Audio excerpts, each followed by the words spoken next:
फातिमा की रानी माँ, प्रभु यीशु की माँ, आसरा तू ही है माँ।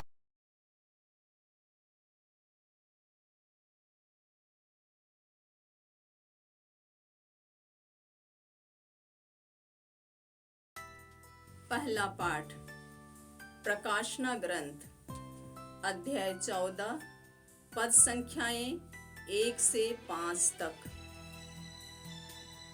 मैं यूहन्ना ने फिर देखा, मेमना सिय्योन पर्वत पर खड़ा है। उसके साथ 1,44,000 व्यक्ति हैं, जिनके माथे पर उसका नाम और उसके पिता का नाम अंकित है। मैंने तेजी से बहती हुई नदियों की निनाद और घोर मेघ वर्जन की सी आवाज स्वर्ग से आती हुई सुनी। मैं जो आवाज सुन रहा था वह वीणा बजाने वालों की सी आवाज थी। वे सिंहासन और 4 प्राणियों एवं वयोवृद्धों के सामने एक नया गीत गा रहे थे। उन 1,44,000 व्यक्तियों के सिवा, जिनको पृथ्वी पर से खरीद लिया गया था, और कोई वह गीत नहीं सीख सकता था। मेमना जहाँ कहीं भी जाता है, ये उसके साथ चलते हैं। ईश्वर और मेमने के लिए प्रथम फल के रूप में इन्हें मनुष्यों में से खरीदा गया है। इनके मुख में झूठ नहीं पाया गया, ये अनिंद्य है। प्रभु की वाणी। ईश्वर को धन्यवाद। भजन अनुवाक्य। हे प्रभु, जो लोग तेरे दर्शन के लिए तरसते हैं, वे ऐसे ही हैं। हे प्रभु, जो लोग तेरे दर्शन के लिए तरसते हैं, वे ऐसे ही हैं। पृथ्वी और जो कुछ उसमें है, संसार और उसके निवासी, यह सब प्रभु का है, क्योंकि उसी ने समुद्र पर उसकी नींव डाली है। प्रभु ने जल पर उसे स्थापित किया है। अनुवाक्य। हे प्रभु, जो लोग तेरे दर्शन के लिए तरसते हैं, वे ऐसे ही हैं।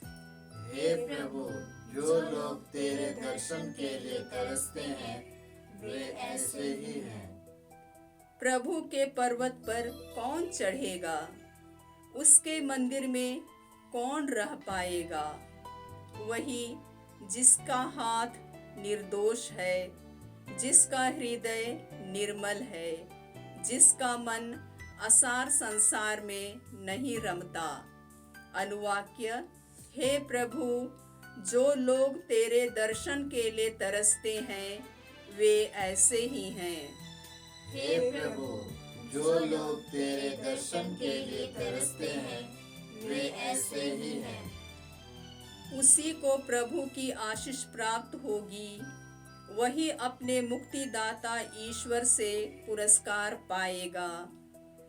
वह उन लोगों के सदृश है जो प्रभु की खोज में लगे रहते हैं, जो याकूब के ईश्वर के दर्शनों के लिए तरसते हैं। अनुवाक्य। हे प्रभु, जो लोग तेरे दर्शन के लिए तरसते हैं, वे ऐसे ही हैं। हे प्रभु, जो लोग तेरे दर्शन के लिए तरसते हैं, वे ऐसे ही हैं। जय घोष। हालेलुया। जागते रहो और तैयार रहो, क्योंकि तुम नहीं जानते कि किस घड़ी मानव पुत्र आएगा। हालेलुया।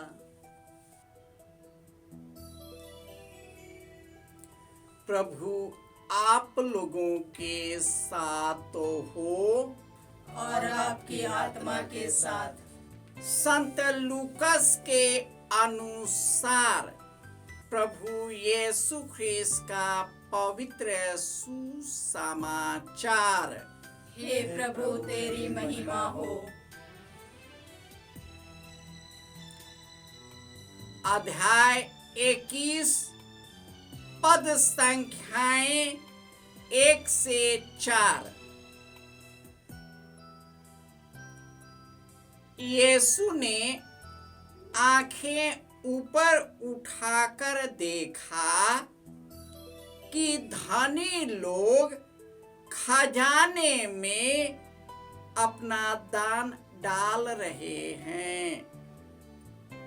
उन्होंने एक कंगाल विधवा को भी 2 अधेले डालते हुए देखा और कहा, मैं तुम लोगों से सच कहता हूं, इस कंगाल विधवा ने उन सबों से अधिक डाला है।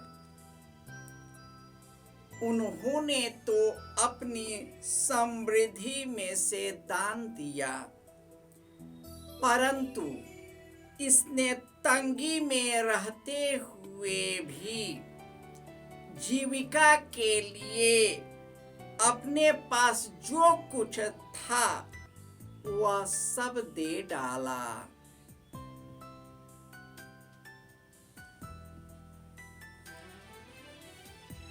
यह प्रभु का सुसमाचार है।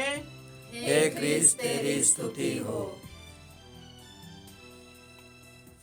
ख्रिस्त में प्यारे भाइयों और बहनों, नबी ईसायास के ग्रंथ अध्याय 58 पद संख्या 9 से पढ़ते हैं, यदि तुम अपने बीच से अत्याचार दूर करोगे, किसी पर अभियोग नहीं लगाओगे, किसी की निंदा नहीं करोगे, यदि तुम भूखों को अपनी रोटी खिलाओगे, पथ दलितों को तृप्त करोगे, तो अंधकार में तुम्हारी ज्योति का उदय होगा और तुम्हारा अंधकार दिन का प्रकाश बन जाएगा। ईश्वर हमारा हृदय चाहता है, हमारे हृदय की उदारता चाहता है। हम कितना मात्रा में देते हैं और कितना ज्यादा देते हैं, इससे कोई मतलब नहीं। यदि हमने खुशी से दिया है, खुले हाथों दिया है, प्रेम से दिया है, तभी ईश्वर का दान होता है। प्रभु यीशु धनी लोगों को खजाने में पैसा डालते हुए देखा। उसने एक कंगाल विधवा को भी देखा जो 2 अधेले उन्होंने दे दिया, और यीशु ने कहा, इस विधवा ने सबसे ज्यादा डाला है, क्योंकि यह तंगी में रहते हुए भी उसने सब कुछ दे दिया। आज के आधुनिक युग में मानव केवल बटोरने में लगा है। जितना ज्यादा हम लोगों से खींचेंगे, उतना ही ज्यादा प्रगति करेंगे। हम अपने ही प्रगति की बातें सोचते हैं, हम अपने ही लाभ के बारे में सोचते हैं, हम अपने ही जीवन तक सीमित हो जाते हैं, अपने परिवार और बाल बच्चों तक सीमित हो जाते हैं और उसी में घुटन का अनुभव करते हैं। जब तक हम अपने आप से बाहर नहीं होते, अपने परिवार से ऊपर नहीं होते, हम बृहत परिवार को नहीं देख पाएंगे, तब तक हमारा हृदय उदार नहीं बनेगा। प्रभु यीशु अपने जीवन को अर्पित कर दिया। ईश्वर ने उनके हाथों से दुनिया बनाई थी और जिस हाथ से उसने दुनिया को बनाया था उसी दुनिया में उनको पैर रखने की भी जगह नहीं था। उसने सब कुछ हमारे मुक्ति के लिए अर्पित कर दिया। वह ईश्वर का पुत्र था, लेकिन निर्जन प्रदेशों में रहता था। उनका अपना घर द्वार नहीं था। उन्होंने सब कुछ समर्पित कर दिया।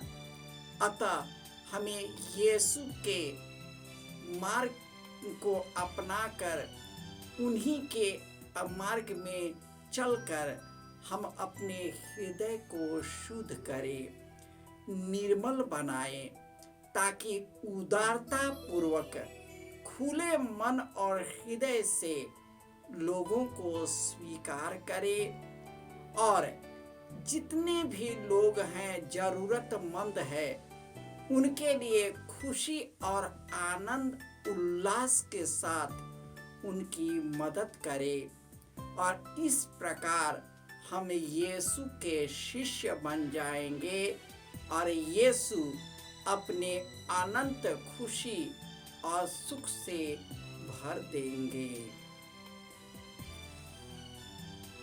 जय यीशु।